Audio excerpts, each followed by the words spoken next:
I don't have to do things in order. This is my channel. I do what I want. Let the Streets Run Red is a source book for Vampire the Masquerade 5th edition, released in November of 2020. This expansion brings 4 fully playable stories into the orbit of Chicago. This week, I'll give you the skinny on this sizable release, what you'll find between the covers, and if it's worth spending your money to add to your gaming table. To see if Let the Streets Run Red has roused my blood, roll 2d10.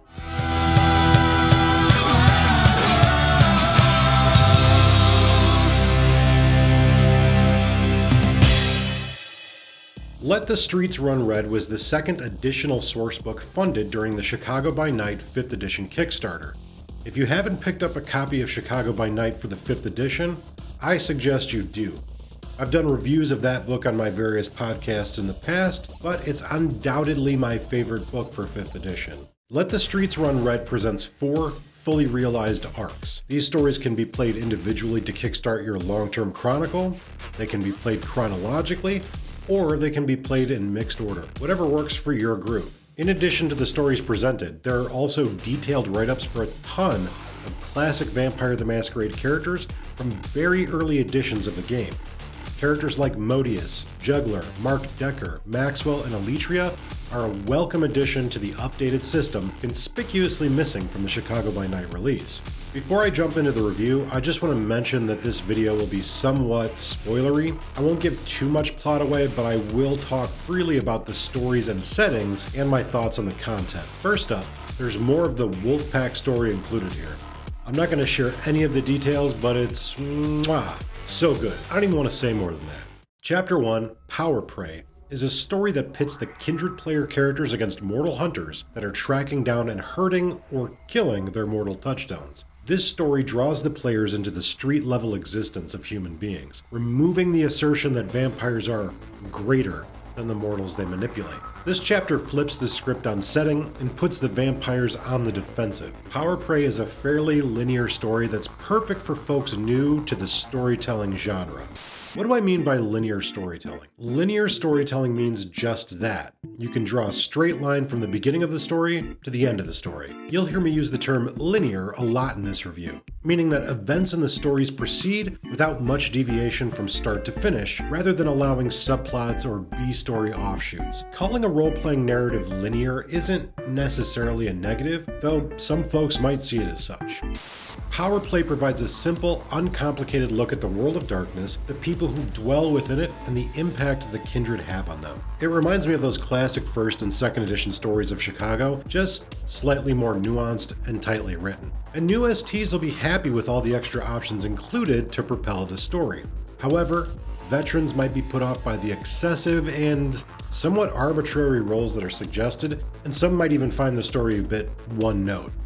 All in all, I think Power Prey is a decent chapter. Now, if you've listened to any of my podcasts before, you might be aware that I'm not a big fan of modules. But I think this story is perfect for people unfamiliar with the setting, or those trying to run a chronicle for the very first time. Folks playing an earlier edition might want to adjust the story to make it make sense for their group, as touchstones aren't really a thing in previous game iterations. And even if you don't like using modules, this is still a pretty fun read. Chapter 2, The Dying Fields, transports us beyond the cornfield-lined Goblin Roads and into the small-town Americana of Stephen King-inspired horror. I admit, I love this story. I'm sure I love it for all the wrong reasons. It's not particularly inspired, the story's a little wonky, and it is also extremely linear. But this is my favorite kind of story to tell, play in, and read. If He Who Walks Behind the Rose is the type of evil you're into, you'll dig this chronicle. And there's a ton of opportunity to tighten up this chapter for experienced storytellers. The Dying Fields provides all the basics to explore some good old-fashioned WTF horror in the world of darkness. It's not a perfect story by any means, but for me, it's tons of fun. Chapter 3, Innocence and Blood, is an update to Milwaukee and Indianapolis, cleverly disguised as a story. Your player characters are tasked with searching for the missing and estranged child of Milwaukee's prince, Mark Decker. The trail leads you to Indianapolis, an anarch domain controlled by the Ministry. This chapter is a bit of a mixed bag for me. I think the story as provided is a little weak and suffers from much of the same straightforward linear plot points of the previous chapters. The Ministry's motivations are still a bit lost on me. As a player, driving Kindred into the arms of Wassail kinda just goes over my head. The chapter and the story as a whole feels cluttered and disorganized. I don't think the transitional material or the motivations for player character buy-in are exceptionally well written. However, those criticisms aside, I love the update to Milwaukee and the introduction of canon material for Indianapolis. I like the care given to these classic characters and getting updates on how the previous 25 to 30 years has changed them. This chapter is a great setting guide, similar to Chicago by Night, just with a lackluster story written over it. Chapter 4, Rusted Jungle, takes us back to Gary, Indiana. For the uninitiated, Gary is the setting for the earliest Vampire the Masquerade story and has supplemental updates throughout the game's history. Gary is super nostalgic for some of us old heads, and it's a welcome return to the classic Vampire the Masquerade setting. Like the other stories in the sourcebook, Rusted Jungle is designed to work with both Anarch and Camarilla characters. I just feel like this one does it a little bit better than the other ones. With this story, your players are infiltrating the other organization. Camarilla vampires are pretending to be Anarchs, or vice versa. The characters are sent to investigate a series of recent attacks in Gary, leading to a climactic battle between the two sects. The updates to the setting of Gary are exciting and dynamic. The classic legacy characters are presented in a way that has lasting, real ramifications to the metaplot, and that are enjoyable and sometimes shocking. From a pure story perspective, I think this chapter suffers from some of the same tendencies as the other stories, and that they seem to be very linear. And yet, there are several alarmingly severe difficult roles added that appear to exist only to hinder progress. Failure of these roles assures that the storyteller will have to deviate sharply from the story presented. Given the role's difficulty, that deviation seems almost certain to happen. Remember, V5 is a much more challenging system than earlier editions. A role with a difficulty 4, right at the beginning of the story, that can have make or break ramifications seems like a bad idea to me. That said, I do like the plot presented in this chapter. It offers an interesting perspective on what's happened to Gary in the 10 years since the last module. There's plenty of intrigue, backstabbing, and politics that fit perfectly into the world of Darkness. Overall, this is a substantial chapter and should work wonderfully with legacy editions of the game, with minimal character bookkeeping. Chapter 5. Kindred Biographies details a ton of classic and new characters. From the reimagined artwork for a new generation of vampire to the background updates, I was extremely pleased. There's a little something for everyone in here. I especially like the updates to Evelyn Stevens, Alicia, and Walter Nash.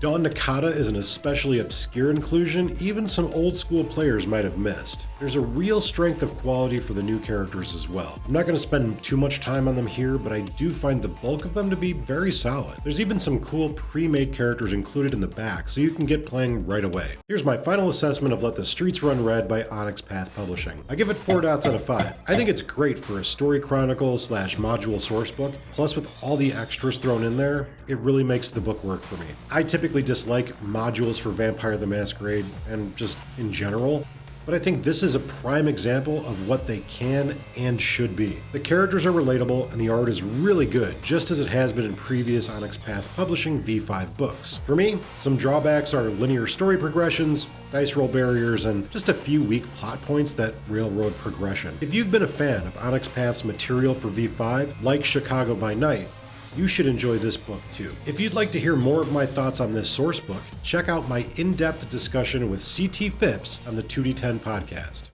That's it for this episode. What did you think of Let the Streets Run Red? Tell me in the comments below. Let me know if there's other books you'd like me to review, even if they aren't from this line. Any game will do. Until next week, I'm Nathan.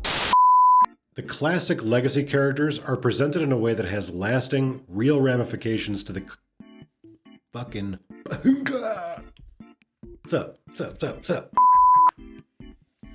Are you calling me? Okay. Wowzers. Okay. And fart knocker.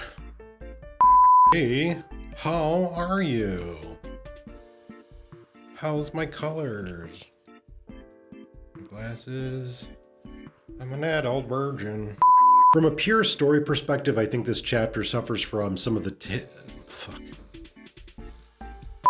In addition to the stories presented, there are also detailed write-ups for a ton of classic Vampire the Masquerade characters from There are also detailed write-ups for a ton of classic Vampire...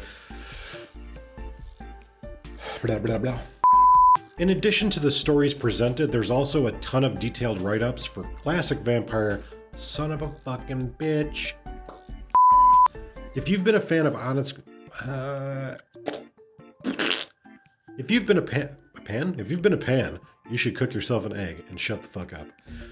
Classic Vampire the Masquerade characters from very... The trail...